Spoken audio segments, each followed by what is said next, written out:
Y quiero que me acompañes en Mateo 21, dice al principio de tu Biblia, no sé si así dice la tuya, pero la mía dice la entrada triunfal en Jerusalén.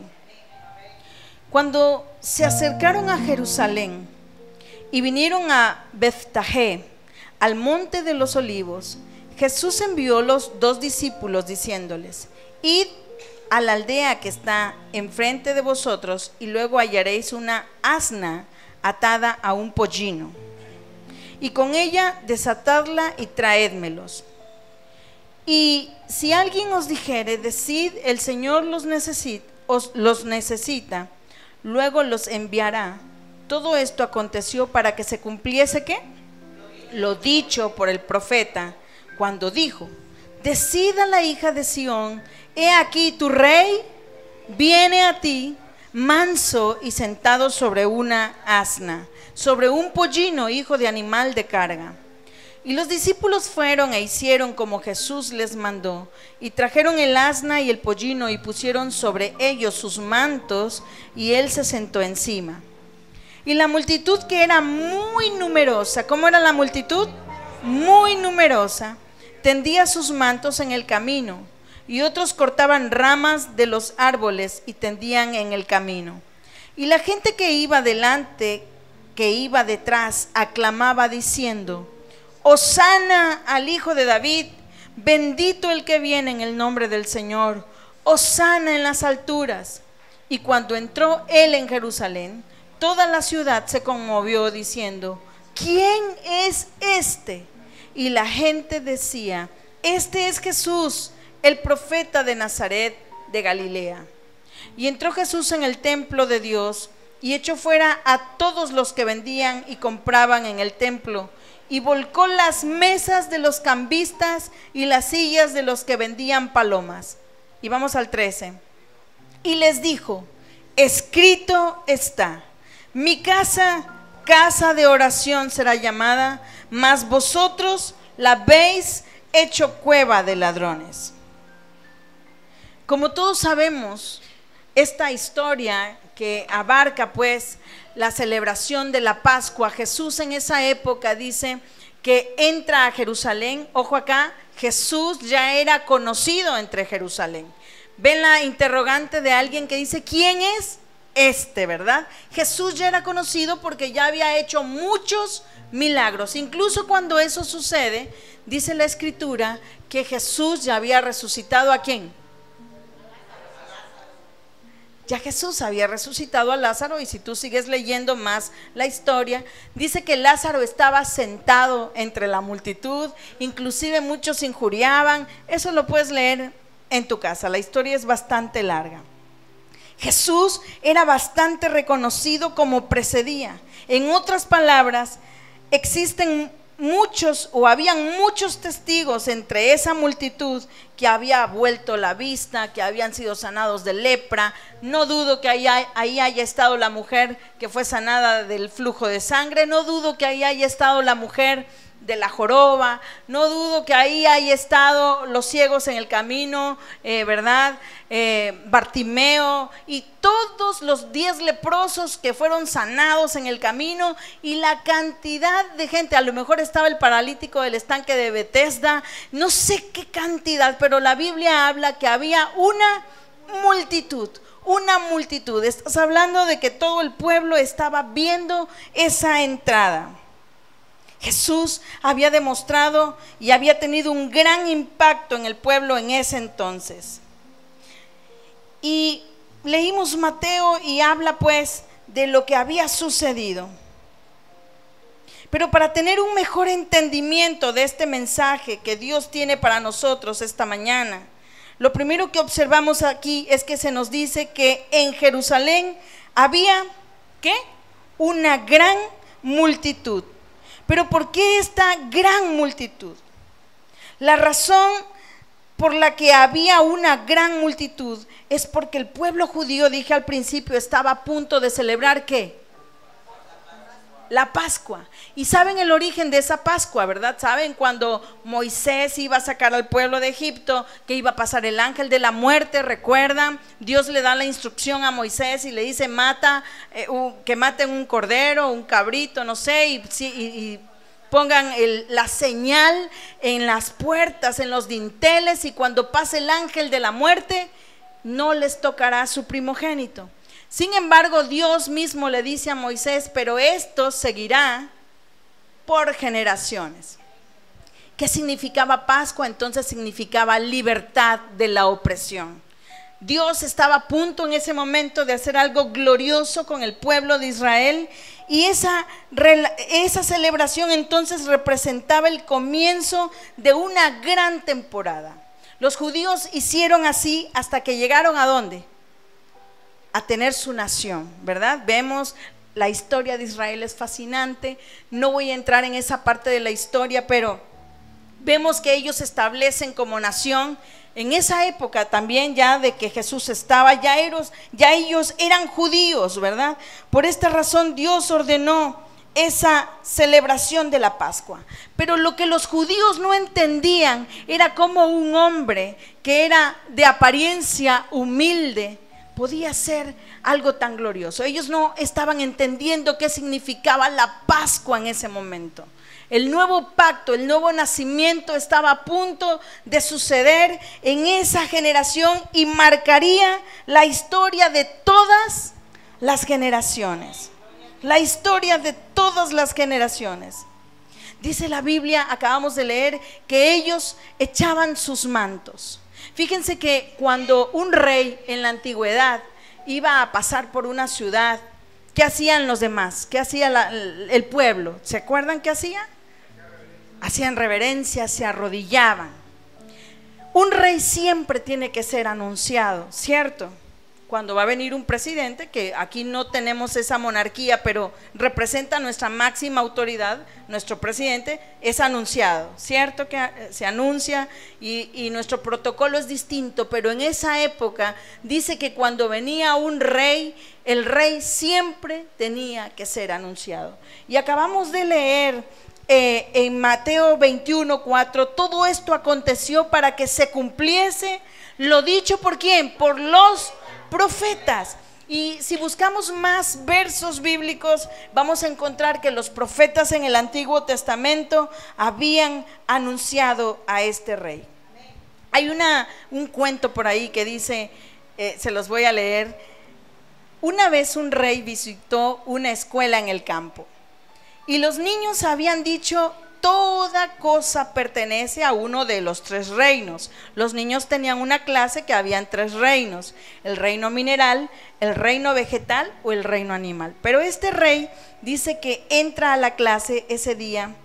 Él ingresó y les preguntó: ¿y yo? ¿A cuál reino pertenezco?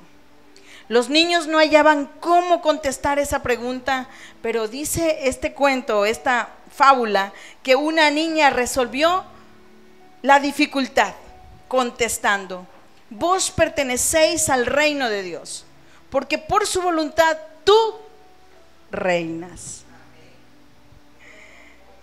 El rey quedó muy contento con la viveza y la respuesta de esa niña, emocionado por la verdad que ella había expresado. Nada tenemos nosotros, queridos hermanos, y nada podemos hacer sin que Dios nos lo conceda, porque Él está sentado en su trono y lo gobierna todo. Pero me encanta esta historia de la entrada triunfal en Jerusalén, porque justamente no podemos evitar la historia. Y si esa historia no existiera hoy, tú y yo no tuviéramos esta redención gloriosa que tenemos. Es imposible negar que Él entró como un rey. Claro está que los judíos tenían opresión de un imperio poderoso por muchas décadas. ¿Saben de qué imperio hablo, verdad? El imperio romano. El imperio romano en esa época y por muchas décadas fue un imperio temible en gran manera. Los judíos estaban atravesando una situación de opresión. El César, que era el emperador en ese entonces, los oprimía brutalmente. brutalmente. Y yo quiero que tú te pongas un poquito en la historia de los judíos. Vamos a dejar un poquito al Señor, un momentito a un ladito. En ese momento el pueblo había sido y estaba siendo oprimido. Por muchos años el pueblo romano gobernó mucha parte de Constantinopla, de mucha parte de Europa, de Asia, pero era un imperio fiero, brutalmente fiero. Entonces imagínense que viene un hombre que dice ser hijo de Dios. Ellos no lo entendían porque lo espiritual solo se discierne ¿cómo? Espiritualmente hablando. Y entonces dice que ellos entienden por revelación divina que este Jesús era el Rey de Reyes y Señor de Señores. Pero ¿cómo tú, querido hermano, puedes entender algo? ¿Cómo tú crees que los judíos recibieron esa escena después de todo lo que sucedió? Dice que le tendían ramas y le tendían mantos. Pero después de esa escena Jesús entra al templo. Había la fiesta de la Pascua, bajaba gente de todas las ciudades de alrededor. Israel o Jerusalén estaba atestado o atascado, como decimos los chocos, de gente de todas las naciones. Se me asemeja a un lugar así tipo Estados Unidos, ¿no? Donde llega gente de toda raza. Así se me asemeja a Jerusalén, que llegaba gente de todas las naciones. Y de pronto ese rey del cual ellos gritaban, Hosana al rey. Hosana significa sálvanos ahora. También muchos dicen que significa bendito el que viene, pero Hosana significa sálvanos, sálvanos ahora. ¿Tú sabes lo que el pueblo judío sentía de saber que ese imperio era implacable? Gracias a Dios tú y yo no lo podemos sentir. Si nada más en tantito aprieta el presidente ya, ¿verdad? Ya la gente lo odia. Imagínate la situación del pueblo judío. Y dice que ese rey, al cual esperaban con espadas, yo me imagino para derrotar a un imperio tan poderoso en esa época, necesitaban un rey grande, fuerte, ¿verdad? Guerrero, implacable, tumbando cabezas a espadazos, casi un Atila, ¿verdad? O un Alejandro Magno, no sé, algo así ellos esperaban. Y de pronto ese rey entra al templo y leímos qué hizo, ¿verdad? ¿Se acuerdan? Azotó, pateó. Imagínate que de pronto ese rey entre aquí y nos agarre literalmente a patadas. Literal. Oh, la historia cambió. Ya no era tan aclamado, este es el rey. No, ya no era tan aclamado. Todo rey, dije, debe ser anunciado, y esto sucedió en Mateo. Desde tiempos antiguos así lo ordenaba el protocolo. Cuando un rey antes de aparecer sea anunciado y su llegada provocaba expectativa en el lugar. Muchos arreglos, muchos preparativos, pues los profetas ya habían anunciado que el rey llegaría y que vendría el verdadero, el gran rey, el rey de reyes a Jerusalén. ¿Sabes? La historia cambia porque los judíos, al ver la actitud del rey anunciado, hasta el día de hoy lo siguen esperando. Cierto que lo siguen esperando. Yo veía un video el otro día maravilloso, maravilloso por la forma en las que ellos adoran. La calle de Israel, no sé si la principal, me imagino que hay alguna avenida, la Vía Dolorosa, no sé cuál sea la calle principal de Israel.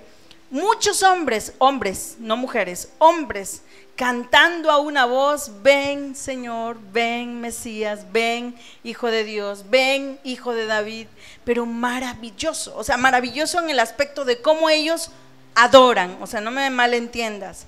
Sin embargo, sabemos nosotros que el Rey, que es Jesús, ya vino y no le conocieron, ¿verdad? Pero sabes, nosotros sabiendo que Jesús es el Rey y adorándolo como lo hicimos hoy de una manera maravillosa, yo no sé tú si te gozaste, pero yo en lo personal adoré al Rey. Y hay esa canción casi de las últimas, o si no fue la última, deseable, ¿sabes? Él se hizo deseable para nosotros, pero aparte dice, yo no sé qué tuviste en mí. O sea, me llamaste por mi nombre, me diste identidad y tú, o sea, casi me enamoraste, Señor.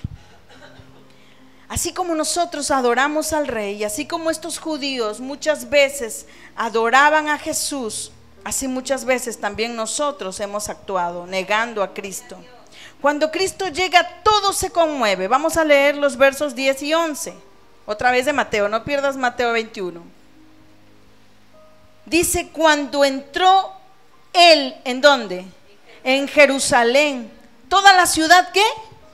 Se conmovió diciendo, ¿quién es este? Y la gente decía, este es Jesús, el profeta de Nazaret de Galilea. Cuando entró Jesús en Jerusalén, toda la ciudad se conmovió. La palabra conmover en el griego significa agitar, hacer temblar, sacudir, mover de un lado al otro. Y les decía yo del video que vi cuando los judíos adoran y esperan al Mesías, se escucha una voz de esta gente, una sola voz clamando al Mesías. Solo una parte de los judíos en esa explanada. Imagínate una nación volcada, gritando a una voz, Hosana, Hosana, Hosana. Yo me imagino que llegó eso hasta oídos del emperador, del rey. Yo me imagino que los soldados romanos tuvieron una actitud de, ahora sí hay que tenerle miedo a estos, ya entró el rey, ¿no? Pero oh, qué cosa más extraordinaria cuando vemos que Él lo hace de una manera diferente. Cuando Jesús llega, todo se tiene que conmover. Él es el Rey, dice que trae paz. Llegó a Jerusalén, cuyo nombre significa ciudad de paz. Jerusalén se conmueve, las estructuras humanas se conmueven. ¿Quién es este? Nosotros podemos decir, ¿qué es esto? ¿Qué está pasando? Y la respuesta será, es Jesús que ha venido a conmover nuestras vidas. Si tú no eres conmovido en tu manera de pensar, en tu manera de actuar y en tu manera de caminar en Cristo, no has reconocido al Rey en tu vida.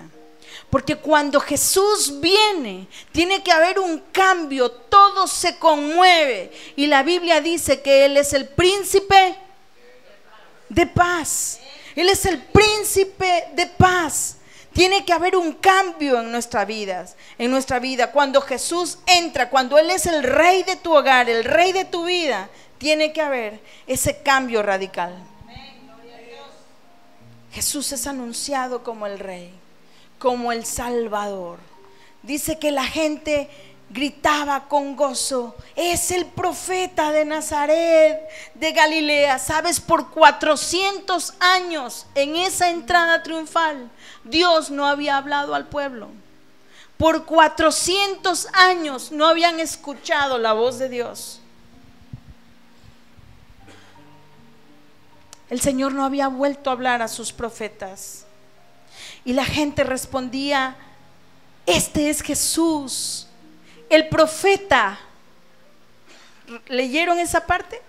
Este es Jesús, el profeta de Galilea, el profeta de Nazaret. Este es Jesús, Jesús hablándoles. A veces, sabes, hermanos, Dios está callado y en silencio. Y está llamándonos a buscar una intimidad porque Él quiere escucharnos. El viernes Pamela hablaba una enseñanza maravillosa. Qué lástima que no pudiste venir. De verdad, qué tristeza y qué lástima, porque era una palabra tan poderosa. Dios hablándonos al corazón. Bendito el que viene en el nombre del Señor. Las multitudes iban delante de Él y los que le seguían aclamaban diciendo, Hosana al Hijo de David. Bendito el Señor. Era un día de fiesta importante. Todos en Jerusalén querían participar del manjar de la fiesta de la Pascua y del sacrificio, y hacían holocausto cada año. recordando cómo Jehová los protegió. Hasta el día de hoy Jerusalén celebra la Pascua. Es una ciudad maravillosa, que no me atrevo a hablar cosas malas de ellos porque Dios me libre, ¿verdad? Mejor Dios me libre. Cuidado si quieres hablar mal de los judíos, guarda tu boca, porque te las ves directamente con Dios. Él es el que los juzga, dice su palabra, y los defiende. Sin embargo, era un momento tan decisivo para la historia de la humanidad. Era un momento tan glorioso para la historia de nuestra humanidad. Esta gente decía Hosana, que significa salva ahora, salva.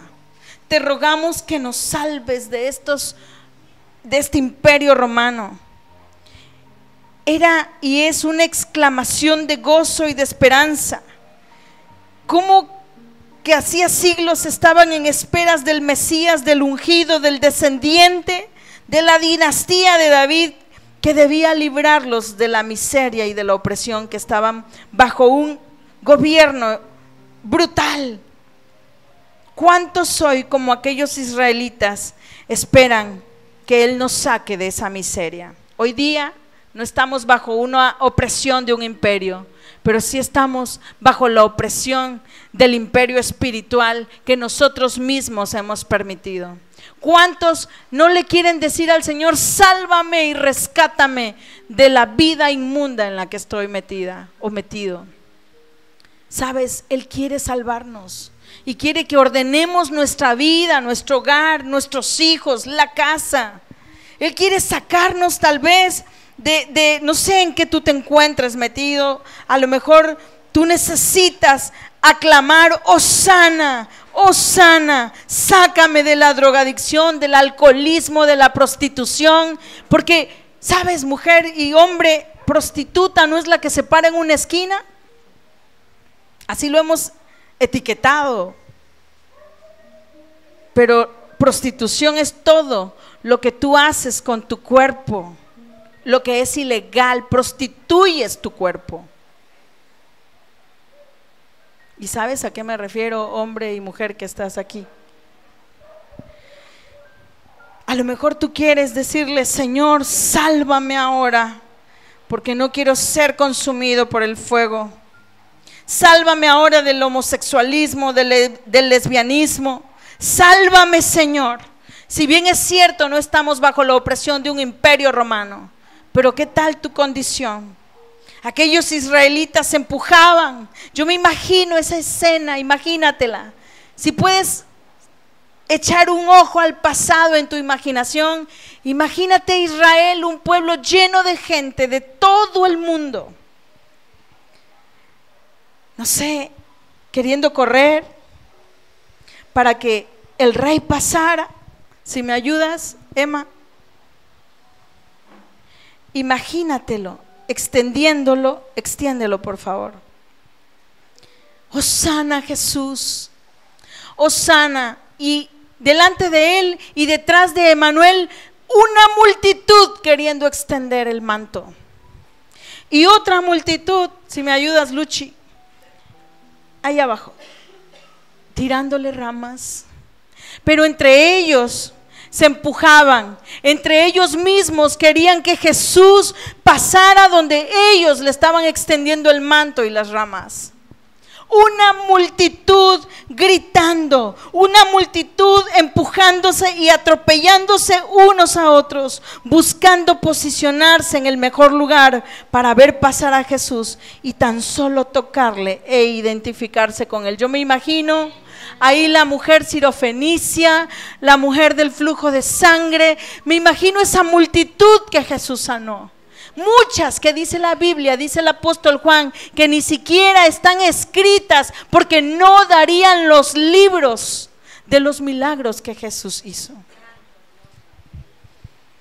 Pero sabes, la mayoría de nosotros, los congregados, incluyendo a sus propios discípulos, quienes aunque le acompañaron por más de 3 años y con sus propios ojos vieron y participaron de sus milagros de sanidad y de resurrección y otras señales milagrosas, no estaban seguros si él era, aunque fueron muchas veces las que Jesús dijo: yo soy.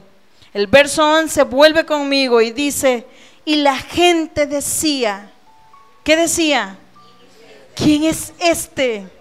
¿Quién es este? ¿Quién es este? La gente conmovida. ¿Cómo? ¿Quién es él?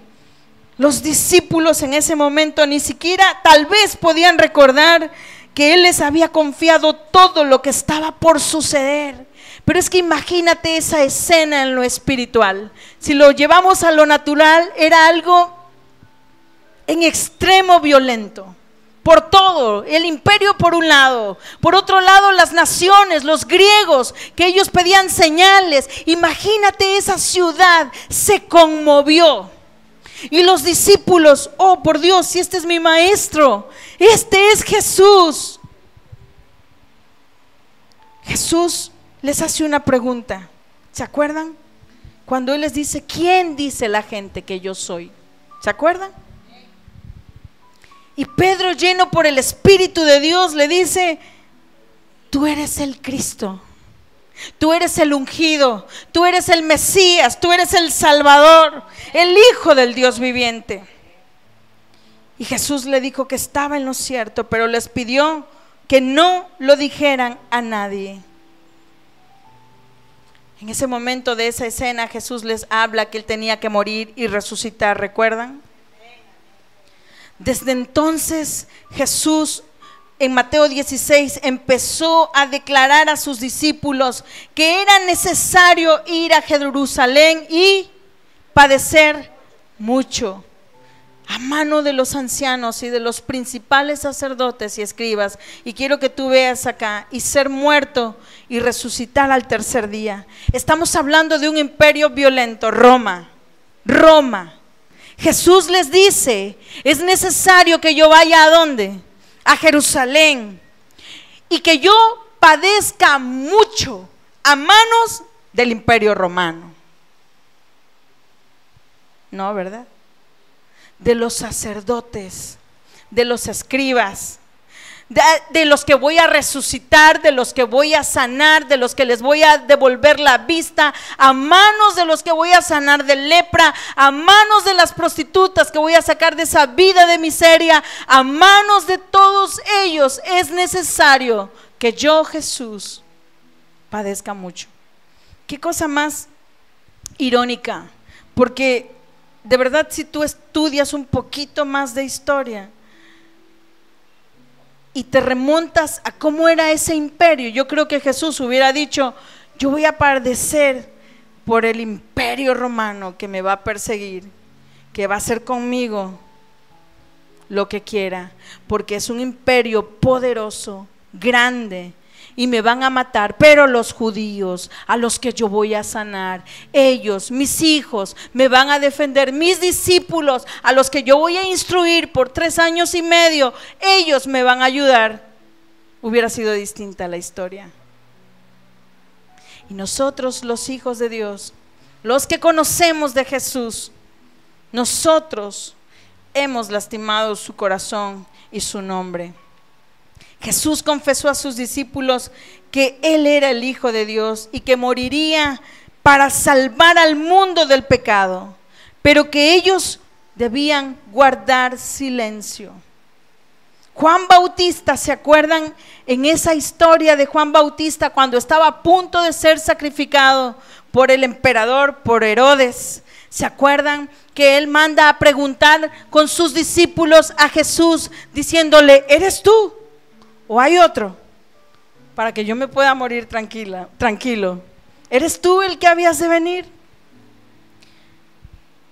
Jesús mismo no autorizaba en ese momento a sus discípulos a dar testimonio de lo que conocían de Él. Sin embargo, el Espíritu de Dios, yo estoy segura que se movía en esa multitud, porque decían: Hosana al que viene en el nombre del Señor. Jesús en Juan 5:32, si quieres búscalo, al 34,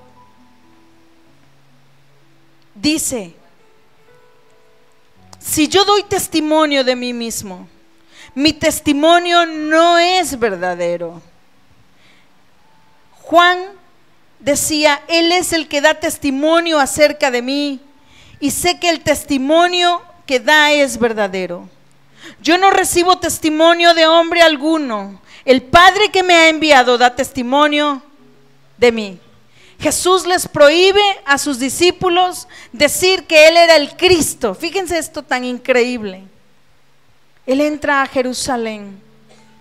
La multitud no sabía porque Jesús les había prohibido que dijeran. Pero el Padre daba testimonio, diciéndole a la multitud: Él es mi Hijo, el Cordero Pascual que está listo para el sacrificio. Vete a Zacarías 9:9, por favor.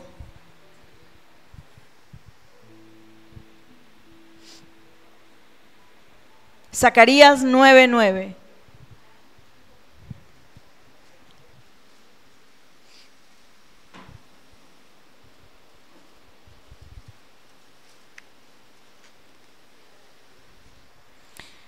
Alégrate mucho, oh hija de Sión, y da voces de júbilo, oh hija de Jerusalén.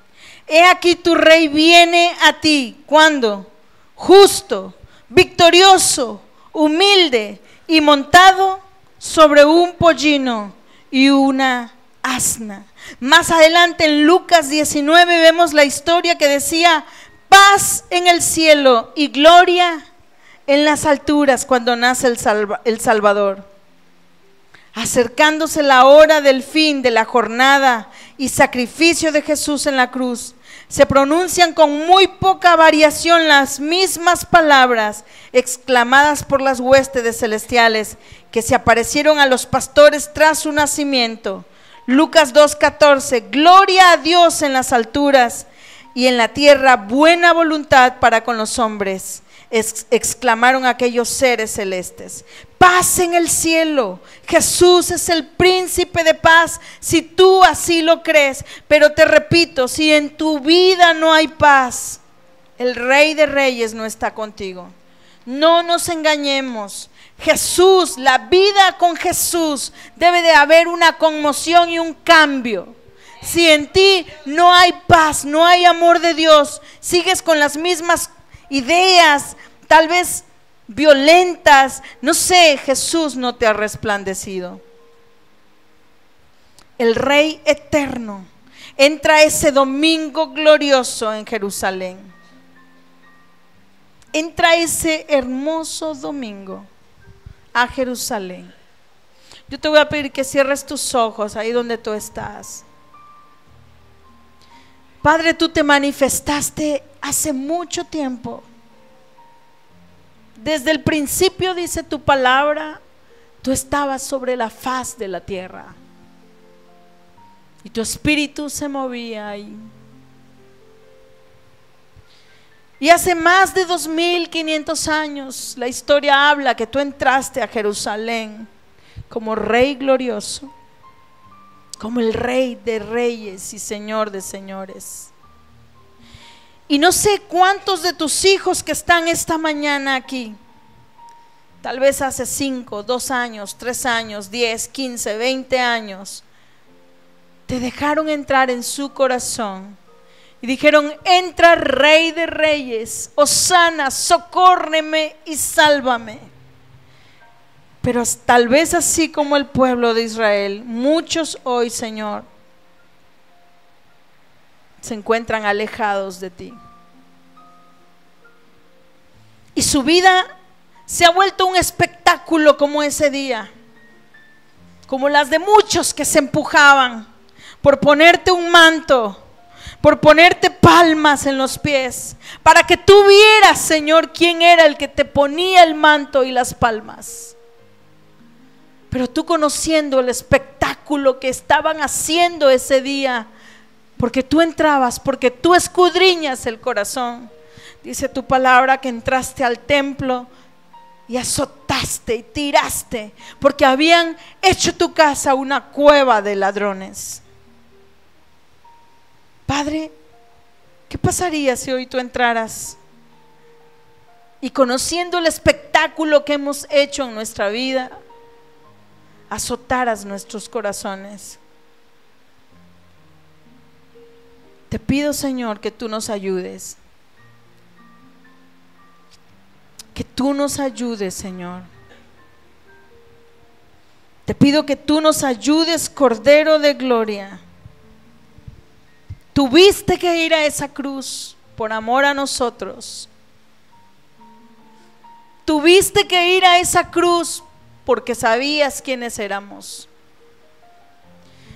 Pero gracias, Señor, porque nos miraste, porque te hiciste deseable a mis ojos. Espíritu de Dios, yo te ruego esta mañana que tú hables a las vidas de los jóvenes, de los adultos que están aquí, que tú despiertes su entendimiento, que tú vienes pronto, Señor, que tú vendrás ya no para ser sacrificado, sino para ser doblemente glorificado. Y que si no nos alineamos a tu voluntad, Señor, y sacamos la escoria de nuestra vida, difícilmente podamos disfrutar contigo en la nueva Jerusalén. Dice la historia, abre tus ojos, que Jesús fue llevado a esa cruz del Calvario, al Gólgota, al lugar de muerte y desesperación, a un lugar terrible donde ni aún los mismos matones y asesinos deseaban. Porque si bien es cierto, la ley ha sido dura por generaciones, en esa época la ley era implacable, la ley del hombre. Hoy día meten a los asesinos seriales presos y le tienen que armar bien su carpeta de investigación, porque si no salen, ¿sabes? En esa época era ojo por ojo y diente por diente. Era la ley del talión. Y dice la historia por ahí que Poncio Pilato, al descubrir que ese Jesús era inocente, dice: yo, que la sangre de este Jesús, de este Hijo de Dios, no caiga en mi descendencia. Y dice que Jesús ahí mismo en esa parte, no quiero leerlo porque es muy larga esta historia, dice que le dice, o sea, tranquilo Poncio, no te comprometas ni digas nada. ¿Sabes por qué? Porque si yo quisiera, le digo a mi Padre que mande una legión de ángeles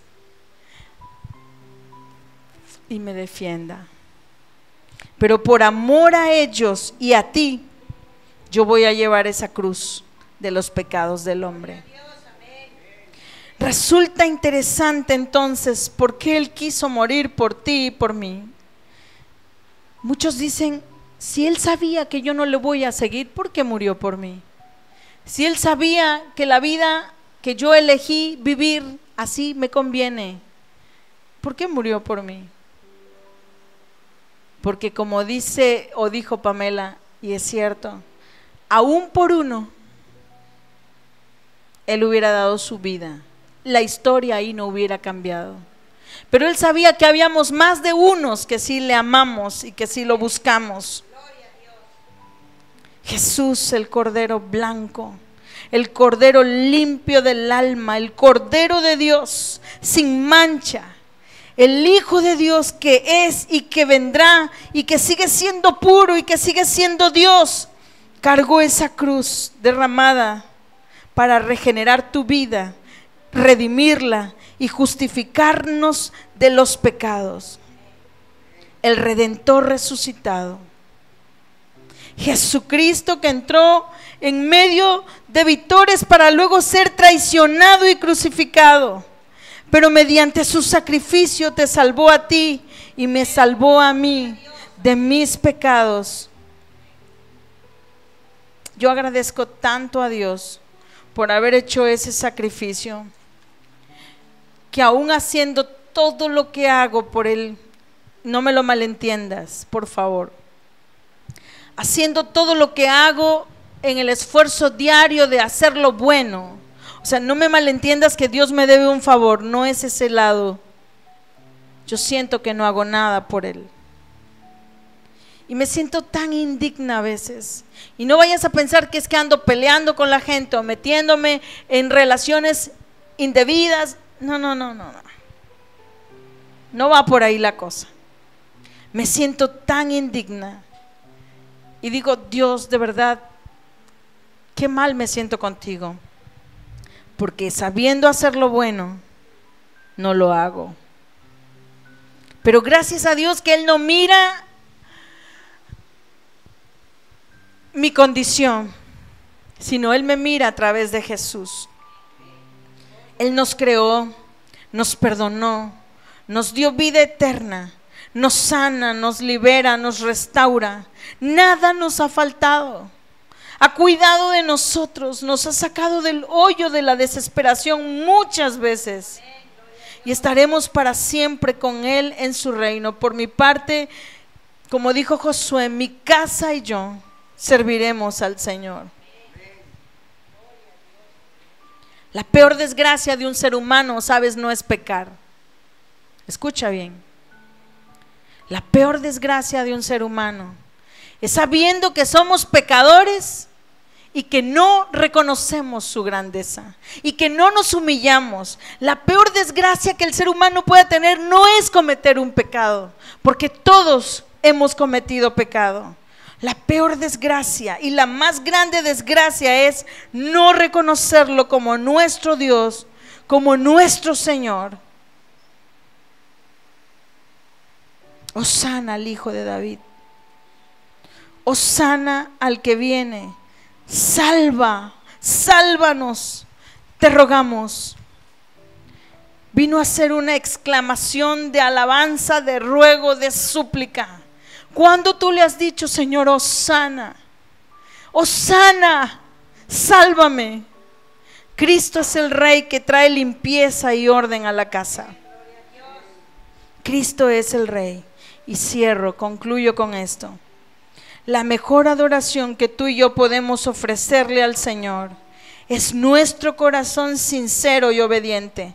Porque ¿de qué le sirvió a ese pueblo hacer tanto show, tanto drama, tanto? ¿De qué nos sirve desgargantarnos y adorar y decir, oh sí, tú eres mi Señor? Y saliendo de aquí tú actúas de otra manera. La mejor adoración es poner nuestra voluntad a Él. En medio de la dificultad del proceso, en medio de todo eso, tenemos que adorarle. Yo quiero que vayas conmigo, nada más leo estos textos bíblicos y terminamos.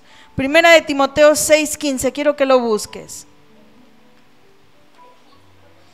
Primera de Timoteo 6:15. Ten tu Biblia a la mano porque vamos a leer estos últimos textos.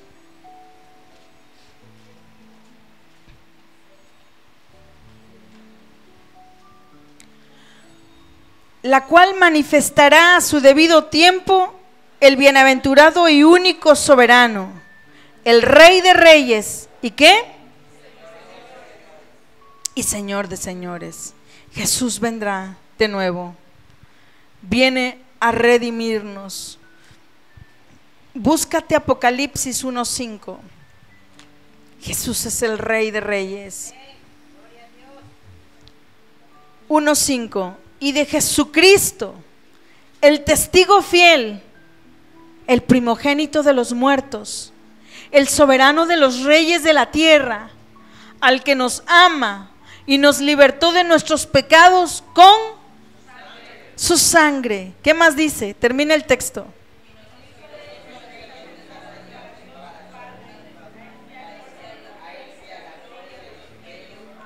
Y nos hizo reyes y sacerdotes. Apocalipsis 17, 14, ahí mismo en Apocalipsis.